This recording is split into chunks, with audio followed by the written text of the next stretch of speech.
This tutorial is about email processing from the inbox that all of our members send emails through. So the email address is info@fcgc.com.au, and it's also where inquiries come through that people send through our website.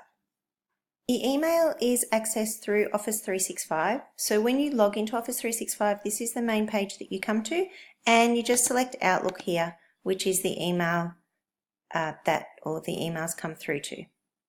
If you're working in another section of Office 365 and you can't find the email because you're not on the main page anymore, you can just go to these little squares up here in the top left hand corner. You just select those, and then that will bring up all of your programs, and you can just select Outlook from there as well. So if you ever in Office 365 can't get back to it, that's an easy way to get back to all of the programs that you should be accessing.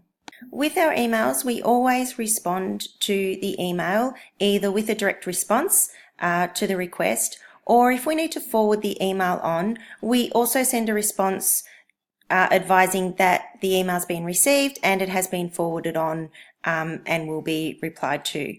So we never kind of just disregard an email or move it on. We always make sure that we're responding to let the person that's inquiring know that we have received it. What we'll do now is just look at some of these emails and then go through some of the responses that we would send through to them. This email is definitely something that our membership services team could respond to. So you'll learn about responses to that through your shadow shift training. This email is also another one that our membership services team could respond to.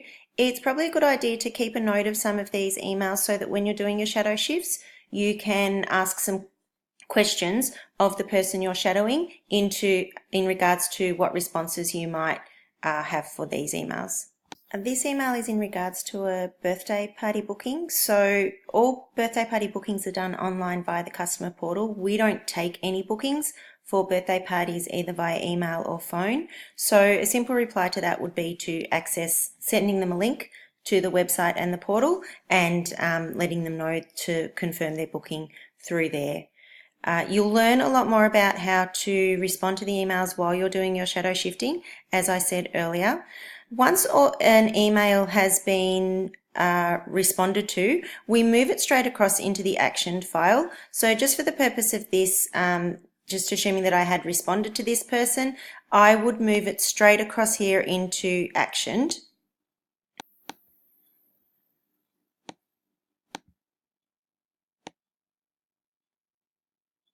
And with the aim being that our inbox is not full of new inquiries from families, but what we might find is that it is full of updates and things that are sent through to make sure that our membership services team is up to date, or also with copies of emails that have been sent out by the club so that membership services know the information that our members are receiving. We don't want to have emails sitting in the inbox that have already been responded to, because then the next person that comes on for the membership services shift may either then respond again or spend some time looking into how to respond to the email when, if it's already been dealt with, they don't need to do that. They wouldn't need to spend their time doing that because it had already been dealt with. So just make sure that as soon as we deal with them, we're moving them across into the actioned folder. So some things that you might see sent out as updates to all of the emails in the club will be things like this. So an example of when raising June tuitions, email the statement straight away, see the tutorial attached in regards to doing that. So what we generally do, we can see that that was sent through on Friday the 17th of May. So that's over a week ago now. So we would assume that everybody that has been working would have seen that. So we could move that straight across into actioned. Or probably, sorry, my apologies, something like that would be moved into our references so that we always know where to find it. So if we just go through our action, if we get down to the 17th, we can grab that one and move that across. So we'll just move that one across to references. So it might be a good thing if you haven't worked for a while, or just when you're coming in, just to double check the references, just to see what's in there so that you can remain up to date with everything that's happening. in the club and around the club and for our members, so that you can have the best member responses, the most up-to-date information for our members. Some other emails that you might see coming through might be things like this that have been sent from our club out to our members. So here's an email that's gone out to our members in regards to some ALP information, so everyone in that program. So what we would do with that is we would forward that on to our supervisor, duty manager at Footscray under the supervisor email, and we would also forward that on to Williams Landing so that our front direct contact staff, our duty managers, have that information ready for families, and they can also pass that on to our head coaches and who can then pass it on to our coaches, so that our coaches have exactly the same information that has gone out to our members, so all of our staff can remain up to date. So we just simply type in there the emails that it needs to go to, and we just send it off. And again, that'll sit in their inbox for everybody that comes through so that they can refer to it, make sure that information is passed on, and then they'll have a references folder as well that they'll file that into, and they can access that to keep themselves up to date as well. So we can see another one here that's gone out from the club in regards to changes of competitions. So we would send those across as well to Supervisor and Williams Landing. And so because they were sent on the 22nd, they haven't been sitting in this inbox for a week yet. So we would leave them in here. But once the week had passed, whoever came in would move them straight across to references there to refer to for the keep themselves up to date. So here we go. We've just received one in regards to the event that we've got coming up in the barbecue. So as a membership services, we might not have the information to reply to them because we're not involved in running the event, or we don't have the details of the event. So we would forward that on to the duty manager, which is the supervisor's email. So we'll just forward that across to them. But what we would also do is let the family know that we've received the email and what we've done with it, so that they know that it is being actioned. So we simply would just reply to the family. So there's just a thanks for the email. It has been forwarded to the duty manager, and then we would just send that back to her.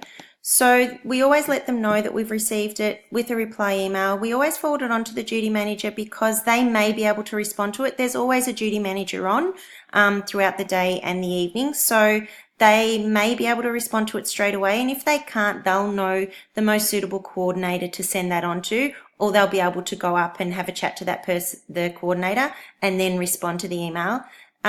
Or they'll know who to send it on to. So they're the best person to respond to those emails. So if we're not able to respond to anything, we just send it on to the duty manager, which is the supervisor email. We never delete emails. We always either forward them on, reply to them once they've been replied to. We move them into action. So we don't delete emails. Another place we might need to look to is in our junk email box. So this is not an inquiry. Sometimes our emails from our website end up coming in here to junk email, and sometimes our merch order ones that come through the website end up here as well. So each shift you're on, always continue to check the junk email to make sure that we're not missing anything from anybody. So I'm not really sure what this is about. It kind of looks like spam to me, but I'm not in a position to make that decision. So I'm going to forward that on to the duty manager, and then they can duty manager email is supervisor, and then they'll be able to determine if that is junk or follow up with the right person, and then I'll just simply move it into action. So that's the tutorial on processing emails. During your shadow shifts, you'll spend some time with a membership services person going through these. Take note of all of the responses, ask lots of questions. Always just be aware that if you're not sure how to respond to an email, you can send it on to the duty manager. You can then follow up with the duty manager, or the duty manager may come down and let you know what a response would be if it's in your capacity to respond to that. The main things, we never delete anything. We always check our junk email. We move things that we need to know, information that we need to know, into references. And when we are forwarding an email on, we always reply to the person inquiring with the action that we have taken. Hope this tutorial has been helpful. As I said, make sure you utilize your shadow shifting to get the up to date on the responses that we would be sending out to email inquiries. If you do have any questions, please don't hesitate to ask. Thank you.